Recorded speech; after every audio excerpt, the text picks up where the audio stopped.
Le premier intervenant est Benoît Sabatier, directeur du développement de la Gazette. Je voudrais dire quelques mots sur ce journal qui est original à beaucoup d'égards. C'est un journal dit de proximité pluraliste qui est couplé avec la Gazette de Nîmes. À eux deux, ces journaux occupent la 5e place des hebdomadaires régionaux avec un tirage de plus de 23 000 exemplaires. La Gazette de Montpellier a reçu à plusieurs reprises des distinctions professionnelles pour l'augmentation de son tirage et pour la qualité de ses travaux journalistiques. L'enjeu de la révolution numérique est donc particulièrement important pour ce groupe dynamique.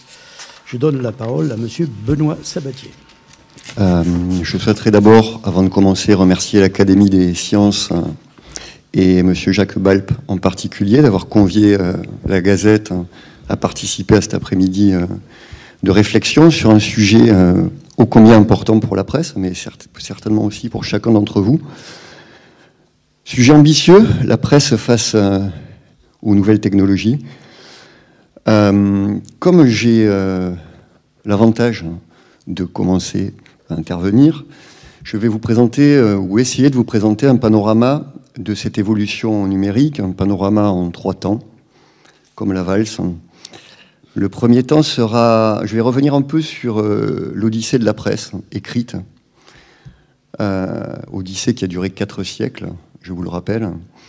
Ça sera rapide, je vous rassure, mais je pense que c'est important de revenir sur ces fondamentaux, parce que cette évolution et cette révolution numérique n'interroge pas que la presse, mais également met en question de manière tout à fait radicale et inédite les espaces publics, la manière dont on peut les habiter. Donc finalement, nous concerne au premier plan chacun d'entre nous comme citoyens. Le deuxième temps de cette valse sera en fait une manière d'établir un bilan sur la situation aujourd'hui, de cette révolution numérique. Et enfin, je finirai sur les effets de cette révolution sur la presse et sur l'espace public. Donc, pour commencer, vous savez certainement qu'avant le XVIIe siècle, il n'y avait pas de presse écrite. La presse écrite répond à une définition qui est assez précise. C'est une presse qui doit être imprimée et périodique. Donc, jusqu'au XVIIe siècle, il y avait des écrits qui étaient occasionnels, des livres également, des affiches, et l'information était principalement véhiculée de manière orale, postale et par affichage. Vous savez aussi certainement que la presse écrite naît au début du XVIIe siècle, à Strasbourg, en 1605 exactement, premier périodique au monde. Et ensuite, c'est le début d'une longue aventure qui va se déployer jusqu'à aujourd'hui. Longue aventure qui au XVIIe siècle commence à se développer sous la forme d'une diversification des genres journalistiques, par exemple. Le reportage sous la forme de récits ethnographiques né au XVIIe siècle. La presse people également, de manière plus surprenante. C'était un média qui s'appelait le Mercure Galant et qui traitait de la vie à la cour de Versailles. Le XVIIIe siècle voit naître la presse spécialisée en économie, dans médecine, dans divers domaines, dans l'éducation. Et également voit naître le premier quotidien. En 1777, c'est le Journal de Paris. Le XIXe siècle, et c'est un siècle important pour la presse, parce qu'il y a 2 inventions importantes. La première, c'est l'invention du télégraphe en 1836, qui permet une circulation beaucoup plus rapide de l'information, et donc le développement des news. Et la deuxième innovation importante, c'est l'invention de la rotative, donc une technologie d'impression qui permet d'imprimer dans des quantités beaucoup plus importantes à des coûts modérés. Donc je vous donne une idée, au début du 19e siècle, première rotative à vapeur, qui permettait un tirage de 1100 exemplaires par heure, quasiment 30 ans après, suite à l'amélioration de la technologie. En 1844, nouvelle rotative qui est fabriquée aux États-Unis, mise en place au Times en Angleterre, et le tirage est de 18 000 exemplaires par heure. C'est considérable, en fait. C'est considérable et ça permet à la presse écrite, au début du XXe siècle, en France, de compter plus de 600 titres, ce qui est faramineux quand on voit aujourd'hui le nombre de quotidiens en France. Le XXe siècle, c'est aussi, vous le savez, le développement de la presse magazine et de la PQR, autrement dit de la presse quotidienne régionale. C'est aussi l'apparition, vous l'avez dit, de concurrents, en l'occurrence la radio et la télévision. Et enfin, pour finir rapidement cette histoire, ce sont les prémices de la révolution numérique sur lesquelles je vais revenir. Donc, la presse naît à affaire avec la technologie, quoi qu'il en soit, pas que depuis Gutenberg, vous l'avez vu, mais ça n'a pas à faire qu'avec la technologie. C'est une condition nécessaire, mais tout à fait insuffisante. La presse, elle a à faire avec la démocratisation de nos sociétés. Et notamment, vous savez que la maîtrise de la diffusion de l'information et de l'espace public est avant tout un enjeu essentiel pour le pouvoir politique, de tout temps. Donc, avant Gutenberg, et c'est pas moi qui le dis, c'est Victor Hugo, l'écriture du pouvoir se révèle dans l'urbanisme. Alors, il y a des bouquins passionnants sur lesquels je ne vais pas revenir là-dessus, mais c'est important. Cette écriture peut tout à fait continuer et coexister avec l'écriture médiatique, mais toujours est-il qu'elle est exclusive avant Gutenberg. Et ensuite, l'écriture politique peut devenir éditoriale. Le premier grand périodique français, donc la Gazette de Théophraste Renaudot, est créé en 1631 et autorisé à publier, parce qu'à l'époque, la presse était sous la censure, et sous l'influence de Richelieu, qui utilisait ce support pour diffuser les informations qui pouvaient correspondre à ses intérêts. Il faut donc attendre la liberté de publication, pour que se constitue un espace public et un espace médiatique. Un espace public, je vous le rappelle, c'est un espace gouverné par la raison, c'est important, et où se met en publicité, en débat, en critique, le pouvoir et le bien public. Donc, au sens littéral, la res publica. Donc, s'il y avait deux dates à retenir dans la naissance de cet espace critique que la presse anime, 1789, l'article 11 de la Déclaration des droits de l'homme qui stipule que tout citoyen peut parler, écrire et imprimer librement, et 1881, qui est l'adoption de la loi qui consacre la liberté de la presse, loi qui, pour l'instant, fait toujours référence en France. Donc vous voyez que la presse, elle a une fonction au-delà de la production d'informations, c'est animer cet espace public. Et vous verrez que c'est important dans le cadre du sujet qui est abordé aujourd'hui. Donc elle remplit une fonction démocratique et elle contribue à la fabrique de l'opinion publique. Évidemment, il y a d'autres facteurs pour en finir qui se conjuguent à la presse pour animer cet espace public, l'alphabétisation progressive de la population, évidemment, et la production des débats d'idées. On est au XVIIIe siècle, c'est la philosophie des Lumières, c'est le progrès, c'est la foi dans la raison, mais ça vous connaissez forcément ça très bien à l'Académie des sciences. C'est également au XIXe siècle tous les mouvements sociaux et les théories sociales qui permettent en fait de débattre des enjeux sur l'espace public. Voilà pour cette brève introduction. Aujourd'hui, c'est l'ensemble de cet ordre qui est interrogé par la révolution numérique. Alors de quoi on parle rapidement quand on dit révolution numérique? On parle d'un phénomène récent et on parle d'un phénomène virulent. Le phénomène est récent parce que Internet apparaît en 1990 et la généralisation de son usage domestique est à l'aube de l'année 2000. Le moteur de recherche Google, né en septembre 1998, Aujourd'hui, c'est la première capitalisation au monde, avec Apple. Ce moteur de recherche est utilisé par 95% des Français, des internautes français. Ensuite, c'est un phénomène récent, je vous le disais aussi, parce que le web 2.0, le web conversationnel, les réseaux sociaux apparaissent à partir des années 2000. Le réseau social Facebook est imaginé en 2004 et ouvert au grand public en 2005. À peine plus de 10 ans. Aujourd'hui, Facebook, c'est la 6e capitalisation boursière au monde. En 11 ans. Donc, ce n'est pas une révolution, c'est un tsunami dont on parle. Facebook, je vous rappelle, c'est 31 millions d'utilisateurs en France. C'est également 1,7 milliard d'utilisateurs actifs par mois dans le monde. Ensuite, c'est un phénomène très virulent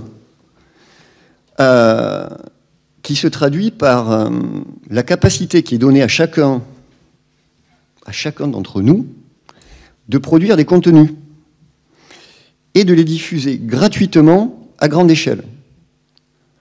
Autrement dit, la presse n'est plus la seule à raconter le monde. Et la presse perd le monopole de l'information et de la parole publique. Donc, si on regarde de plus près les termes de cette révolution, on observe 2 grands phénomènes. Le premier, c'est la transformation des systèmes traditionnels de production de contenu. Le deuxième, c'est la diversification des usages. S'agissant du premier, on peut dire que le digital révolutionne donc la production de contenu de diverses manières. D'abord, il y a une multiplication extraordinaire des acteurs, en concurrence avec la presse. Donc chaque acteur peut publier, je l'ai dit. Il faut savoir que dans le monde, aujourd'hui, il y a 3 milliards d'internautes.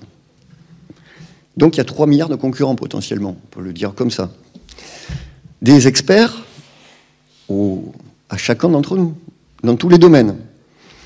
Des experts au plus subjectif. Tout le monde peut produire. Tout le monde peut devenir son propre média, c'est ce qu'a dit récemment Donald Trump quand il a fait usage des réseaux sociaux. C'est qu'il est devenu son propre média. Deuxième facteur de la transformation de la production des contenus, la multiplication des contenus, des contenus en quantité et en qualité. Alors, en qualité, sur un smartphone, par exemple, sur un PC, je crois que ça a été dit, on peut trouver au même niveau les soldes, les élections présidentielles, les migrants. On peut trouver de l'intime, du privé, du public. On peut trouver du divertissement, du publicitaire, de l'info, de l'intox. Et ça, c'est sur le même support. Ce qui se traduit par une formidable confusion des contenus. En quantité, il faut imaginer aujourd'hui que dans le monde, chaque jour, 822 000 sites web sont créés. 500 millions de tweets sont envoyés. 4 milliards de contenus Facebook sont partagés et 145 milliards de mails. Alors quand je l'ai lu, j'y croyais pas, mais j'ai quand même vérifié. 145 milliards de mails sont envoyés. Donc quand on parle d'une explosion des contenus, en fait, aujourd'hui, il y a une saturation formidable. Et les effets, ils sont vraiment significatifs. Donc je le disais, une saturation de l'espace digital. On ne parle plus en presse d'information, on parle d'infobésité.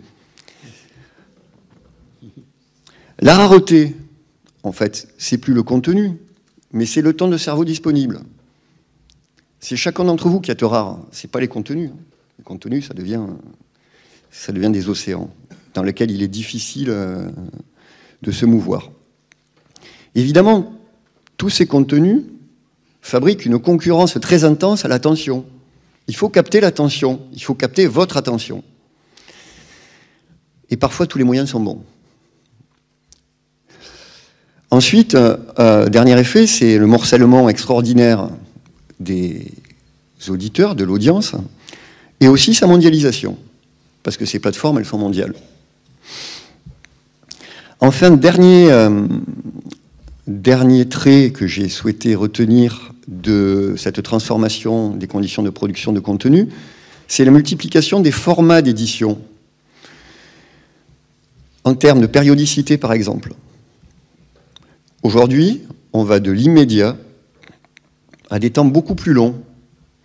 Donc, les médias immédiats sont les lives. Les lives ne sont pas apparus il y a très longtemps. C'est assez récent, les médias de live, si ce n'est sous la forme de chaînes d'information continue. Mais il y a également des temps très longs, comme ce qu'on appelle les MOOC, les magazines book, qui sont des trimestriels. Et ça interroge radicalement la périodicité. Qu'est-ce que c'est qu'un quotidien aujourd'hui? Quelle est l'identité d'un quotidien aujourd'hui?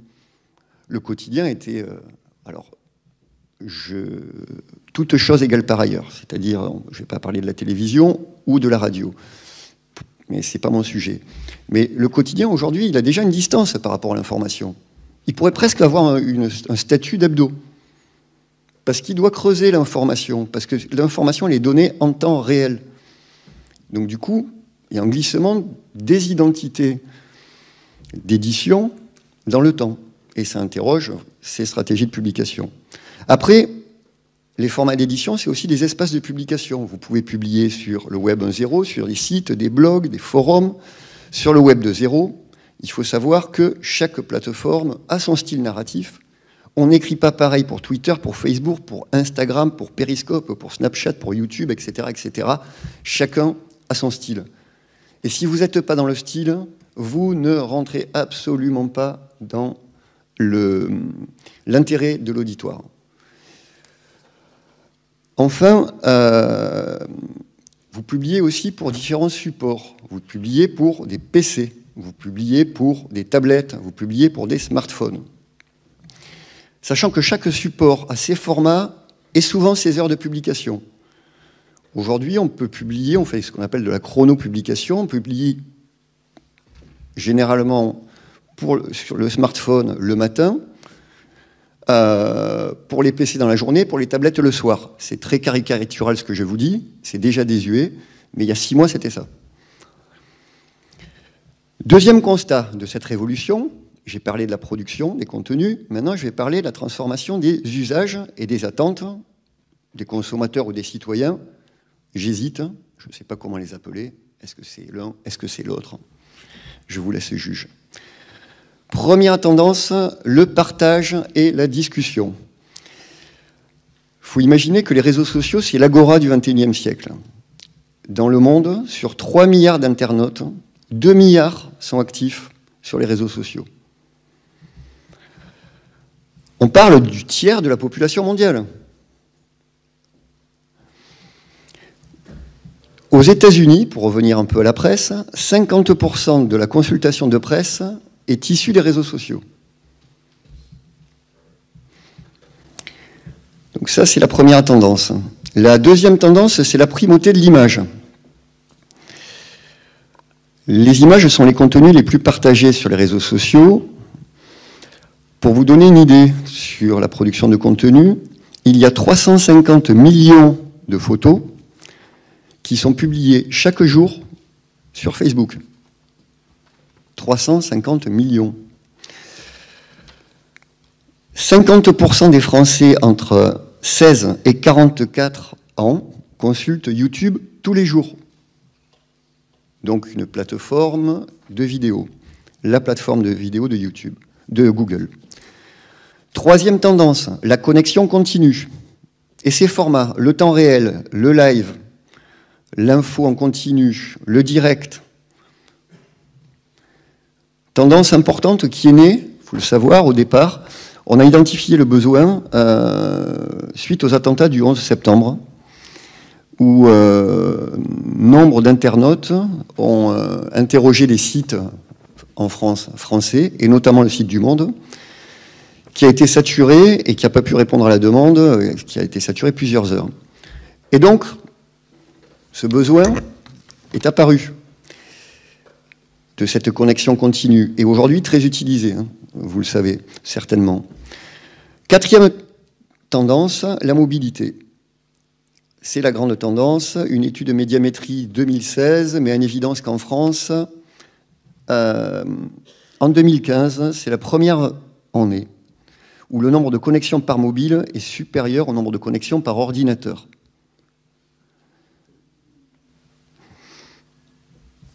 Je reviens aussi à la presse.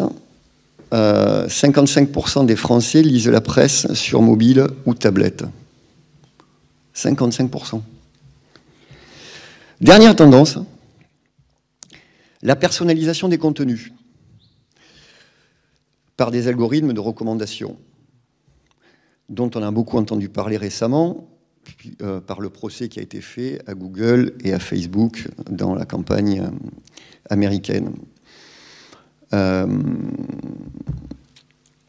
Donc je vais vous donner deux exemples. Un exemple qui qui est assez connu. Quand on parle de personnalisation, on essaie de savoir le besoin de chacun d'entre vous. Donc on passe d'une phase d'un marketing avec une segmentation, c'est-à-dire on essaie de déterminer des socio-styles, des cibles, des groupes, des familles, à une autre manière de faire du marketing où on essaie de savoir quels sont vos goûts individuellement. Et les outils sont assez puissants pour ça. Donc un exemple on appelle ça le data mining, c'est-à-dire récupérer de l'information sur beaucoup de choses, et là, en l'occurrence, sur chacun d'entre vous. Ça a été très utilisé en marketing politique par Obama, à partir d'un logiciel qui s'appelle Nation Builder, et qui permettait l'enrichissement des listes électorales. Donc ils arrivaient par du phoning à enrichir les listes électorales, mais aussi par des études sur vos consommations, de manière à personnaliser les arguments de campagne qui allaient être servis par les personnes qui allaient sonner à vos portes, en tout cas aux États-Unis. Évidemment, Nation Builder a fait des petits. Aujourd'hui, il y a un nombre d'entreprises qui travaillent sur cette question. Il y a même une entreprise à Montpellier qui travaille sur le data mining et le marketing politique. Ça, c'est un exemple, mais je vais vous en donner un autre exemple que vous connaissez tous, c'est le marketing produit. Alors, vous savez que les algorithmes des sites de e-commerce, en fait, formulent des propositions à partir de plusieurs facteurs. Donc, je pense à Amazon, par exemple. Votre requête, vous êtes en train de chercher un produit. Votre profil de navigation, où c'est que vous avez été, quelles sont vos affinités, etc., etc., sachant que les grandes entreprises se vendent les données, donc il y a un recoupement et vous êtes vraiment identifié, vous avez un vrai profil de consommateur numérique, même si vous l'ignorez. Et ensuite, évidemment, les stocks de marchandises disponibles, de manière à pouvoir vous faire des suggestions auxquelles elles vont pouvoir répondre. Dernière personnalisation, parce que je trouve que l'anecdote est intéressante, il y a une entreprise israélienne qui a développé un logiciel de géolocalisation, c'est-à-dire qui vous permet de vous géolocaliser précisément où c'est que vous êtes. Donc, ils ont créé un logiciel qui détermine votre présence à 24 heures, à 20 mètres près. C'est intéressant, parce que d'abord, nous sommes répétitifs, et ensuite, qu'il y a, évidemment, on est géolocalisé par nos smartphones. L'objectif, c'est quoi, finalement? L'objectif, c'est de pouvoir vous vendre des produits. C'est commercial. L'objectif, il est commercial, clairement. C'est-à-dire que demain, si on sait que vous êtes passionné par les chaussures anglaises et qu'un magasin de chaussures anglaises aux côtés duquel vous passez fait des soldes, vous allez recevoir un bip et vous dire « Hop, ça se passe à côté de chez vous, ça se passe à côté de là où vous êtes, vous devriez aller faire un saut. » Voilà, ça c'est l'objectif. Donc vous voyez, le constat, il est impressionnant. Quand on parle de révolution, c'est bien de ce dont il s'agit. Ce n'est pas une petite transformation, ce n'est pas un changement de degré, c'est un changement de nature dont il est question. Et c'est ce qui rend cette révolution passionnante, mais aussi qui crée des menaces considérables. Donc, je passe à ma troisième partie. Je vous ai dit que j'essaierai de d'évoquer un certain nombre d'effets de la crise. Je vais évoquer deux types d'effets, les effets sur la presse et les effets sur l'espace public. Vous savez que le modèle industriel de la presse écrite, en tout cas, est basé sur la vente d'informations, d'une part, et d'espace publicitaire, de l'autre. Aujourd'hui, ce modèle il est remis en question, vous le savez, par la concurrence sur le marché de l'information, on vient d'en parler, en partie en tout cas, et la concurrence sur le marché publicitaire, concurrence des nouveaux médias numériques. Donc ça se traduit par quoi? Ça se traduit d'abord par la perte de valeur marchande de l'information en général et de l'information de presse surtout, écrite.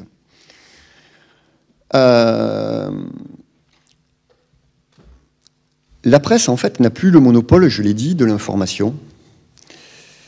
L'information, elle est produite et diffusée par tous,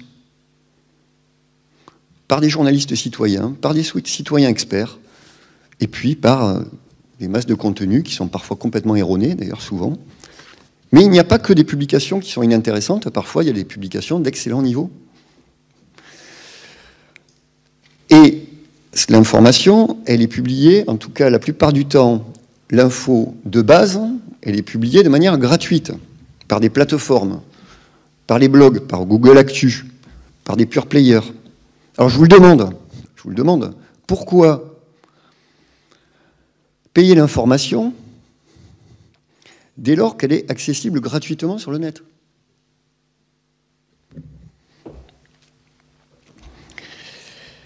L'information de presse, elle se heurte également à une défiance grandissante des citoyens. La crise de légitimité du politique touche également les médias.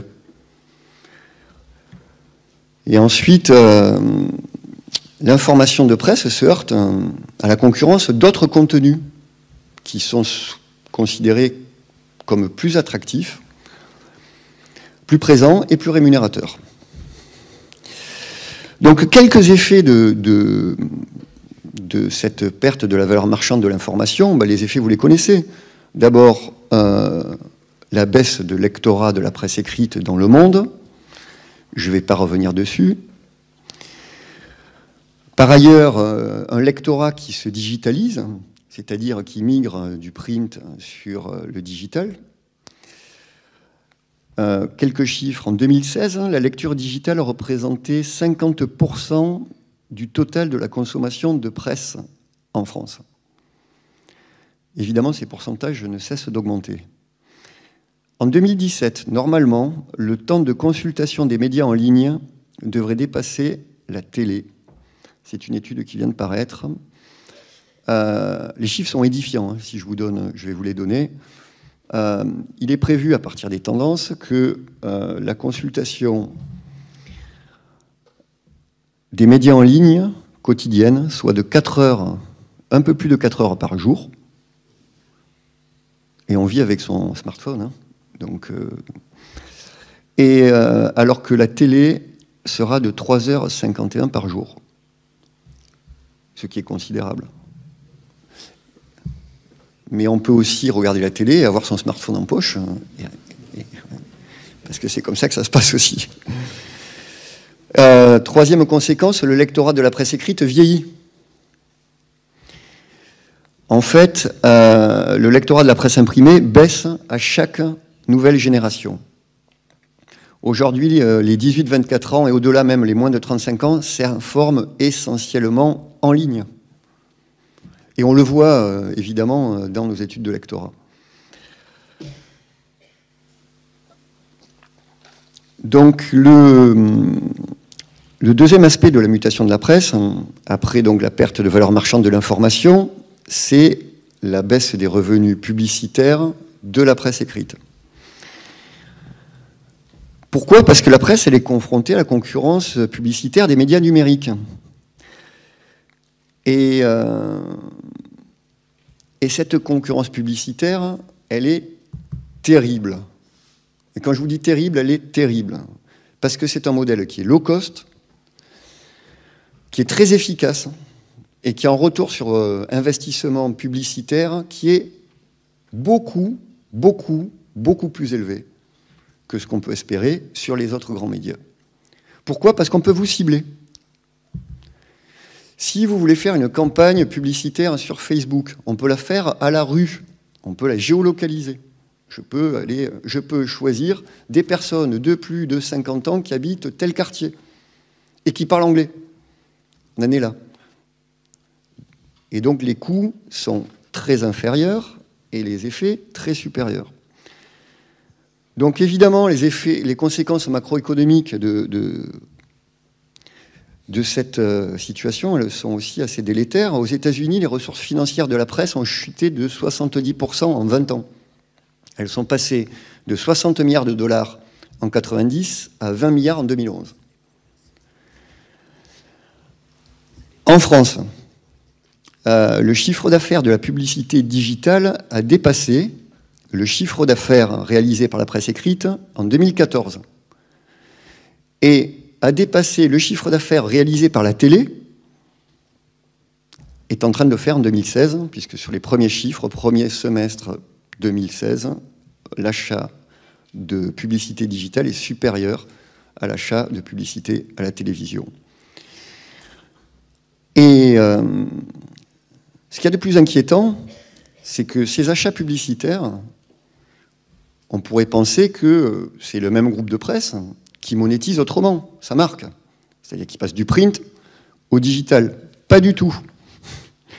68 exactement, des achats publicitaires digitaux en France sont réalisés auprès de Google et Facebook. 2 opérateurs. Donc à ce stade-là, ce n'est pas un transfert des médias traditionnels du print vers le numérique, c'est un détournement de fonds. Pour finir, je vous ai dit que j'évoquerai les questions, les effets de cette mutation sur l'espace public. Parce que l'espace public mute sous l'effet de la digitalisation des informations et des relations sociales. Alors on peut y voir le meilleur et le pire. Ou on peut y voir le meilleur et avoir des doutes. Le meilleur, je vous fais une liste à l'après-vert, mais c'est une ouverture extraordinaire de l'espace public. Chacun y participe. On peut imaginer une meilleure information des citoyens. Regardez Wikileaks, Assange, regardez Snowden, regardez les témoignages des conflits qui sont réalisés sur smartphone et disponibles sur YouTube, notamment la vie à Raqqa, des reportages tout à fait extraordinaires qu'on ne pourrait pas avoir autrement. Ensuite, c'est la mobilisation de la population au travers de ce qu'on appelle des hashtags comme Black Lives Matter, autour de causes importantes.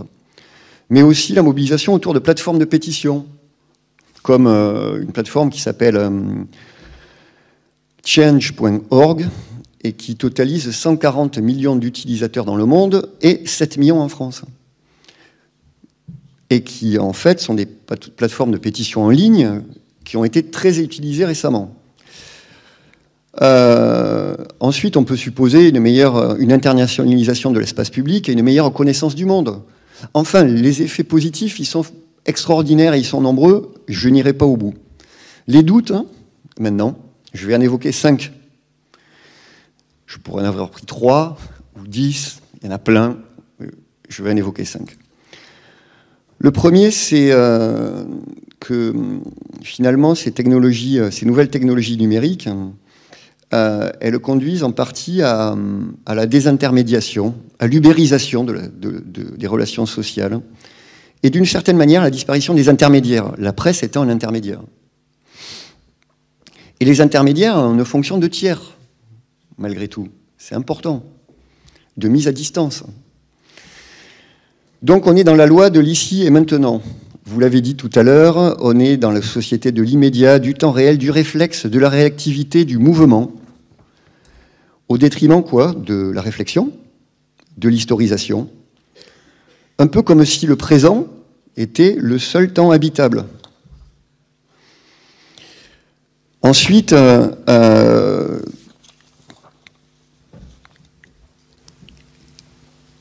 il y a le développement des relations dites horizontales par le réseau.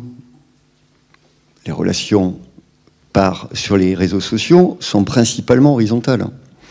Donc ça veut dire aussi l'affaiblissement du tiers et de ce qui peut institutionnaliser les relations sociales. Je ne vais pas rentrer dans les détails, mais malgré tout, s'agissant de l'information, la presse a une fonction de tiers. Pourquoi ? Parce qu'elle sollicite d'une certaine manière la réflexion et la pensée et permet une mise à distance des événements. Et donc elle joue un rôle de médiation entre les individus et les événements en hiérarchisant les sujets, à partir de critères qui ne sont pas commerciaux, mais qui peuvent être d'intérêt commun ou de bien public. Par exemple, sa manière également de faire tiers, c'est si elle ne, évidemment, définit pas la vérité, au moins elle a la rigueur dans l'établissement des faits. Et c'est important. Après, elle éclaire les événements par l'analyse et la réflexion. Et ensuite, chose vraiment essentielle, de mon point de vue, elle diffuse sans distinction. Contrairement maintenant aux nouveaux médias qui diffusent de manière extrêmement ciblée. Je vais y revenir. Donc ça, c'est un des premiers doutes qu'on peut avoir, c'est une désintermédiation, voire une désinstitutionnalisation. Il y a de très bons sociologues en France qui travaillent sur cette question-là. Deuxième aspect, la société sophiste. Qu'est-ce que je veux dire par là? Il y a deux aspects. D'abord, c'est le relativisme généralisé. On est dans le monde de Baudrillard. D'accord, vous me laissez 5 minutes, j'ai terminé. Merci, c'est gentil. Et je vais accélérer, je vous promets. Donc, le relativisme de Baudrillard, c'est quoi? C'est Protagoras, dans les dialogues de Platon. C'est l'homme est mesure de toutes choses. C'est-à-dire, chacun évalue, chacun y va de son avis. Ensuite, c'est le commentaire généralisé, massif et souvent nuisible. Le Monde, le site lemonde.fr a enregistré 4 millions de commentaires en 2015, 11 000 par jour. Ces commentaires, la plupart du temps, 80% sont jugés hors sujet ou nuisibles. Et ils obéissent à une loi qui s'appelle la loi de Godwin.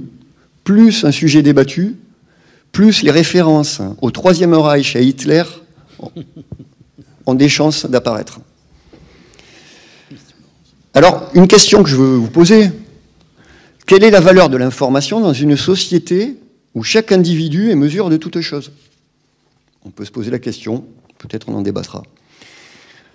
Ensuite, je vous disais la société sophiste, il y a le développement des discours manipulateurs. On en a beaucoup parlé suite au Brexit, suite aux élections américaines. Je ne vais pas revenir là-dessus, parce que je n'ai pas le temps. Mais peut-être que j'aurai le temps de vous exposer les grandes techniques de manipulation de l'opinion.